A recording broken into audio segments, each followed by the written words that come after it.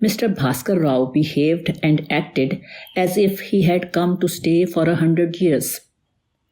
یہی ہر آدمی کا حال ہے.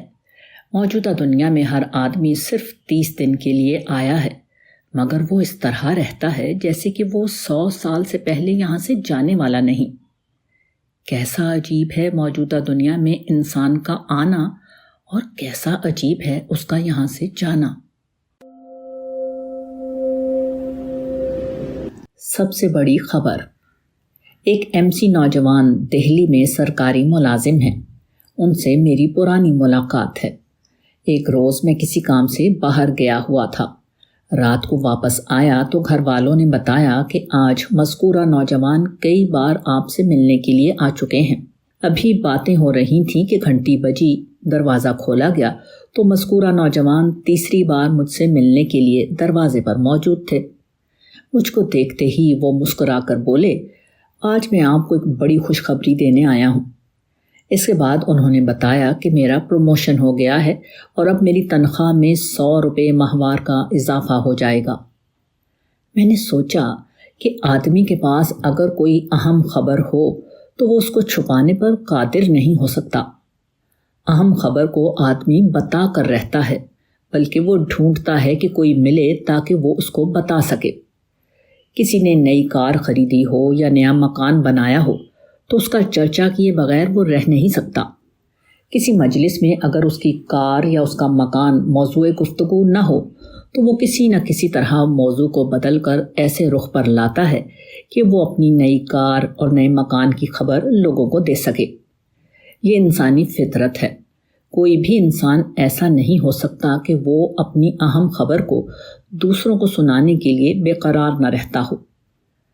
آج بے شمار آوازیں فضا میں پھیلی ہوئی ہیں. ہر ایک کے پاس کوئی نہ کوئی پیغام ہے جس کو وہ دوسروں تک پہنچانا چاہتا ہے، مگر سنانے والوں کی بھیڑ میں کوئی آخرت کی خبر سنانے والا نہیں، کوئی جنت اور جہنم سے آگاہ کرنے والا نہیں. اس کا مطلب یہ ہے کہ بولنے اور لکھنے والوں کے پاس آخرت کی خبر ہی نہیں. ہر ایک کے پاس دنیا کی کوئی نہ کوئی خبر ہے، آخرت کی خبر کسی کے پاس موجود ہی نہیں. اگر کسی کے پاس آخرت کی خبر ہوتی تو وہ اس کو سنائے بغیر نہیں رہ سکتا تھا، بلکہ آخرت کی غیر معمولی اہمیت کی بنا پر اس کا یہ حال ہوتا کہ اس کے لیے کوئی دوسری خبر نہ ہوتی جس کو سنانے کے لیے وہ لوگوں کے سامنے کھڑا ہو. وہ اپنی ساری طاقت اور سارا وقت بس آخرت کی خبر سنانے میں لگا دیتا. جہنم سے ڈرانے اور جنت کی خوشخبری دینے کے سوا کوئی کام اس کو کام نظر نہ آتا. اگر یہ معلوم ہو کہ اگلے چند لمحے کے بعد بھونچال آنے والا ہے یا آتش فشاں پھٹنے والا ہے تو ہر آدمی اسی کا تذکرہ کرنے میں مشغول ہوگا. ہر دوسری بات کو بھول کر لوگ آنے والے ہولناک لمحے پر بات کرتے ہوئے نظر آئیں گے، مگر تقریر کرنے والے تقریریں کر رہے ہیں اور مضامین لکھنے والے مضامین لکھ رہے ہیں. مگر یہ سب چیزیں قیامت کے تذکرے سے اس طرح خالی ہوتی ہیں جیسے کہ لوگوں کو آنے والے ہولناک دن کی خبر ہی نہیں. آدمی اکثر اپنے گرد و پیش کے مسائل میں الجھا رہتا ہے. ذاتی یا قومی قسم کے معاشی، سیاسی اور سماجی واقعات جن کا وہ اپنے آس پاس تجربہ کرتا ہے وہ انہی کو واقعہ سمجھتا ہے اور انہی کے چرچے میں مشغول رہتا ہے. مگر سب سے بڑا مسئلہ قیامت کا مسئلہ ہے. قیامت ہماری نگاہوں سے اوجھل ہے، مگر وہ ہونے والے تمام واقعات میں سب سے بڑا واقعہ ہے. وہ تمام واقعات سے زیادہ اس قابل ہے کہ اس کا چرچا کیا جائے.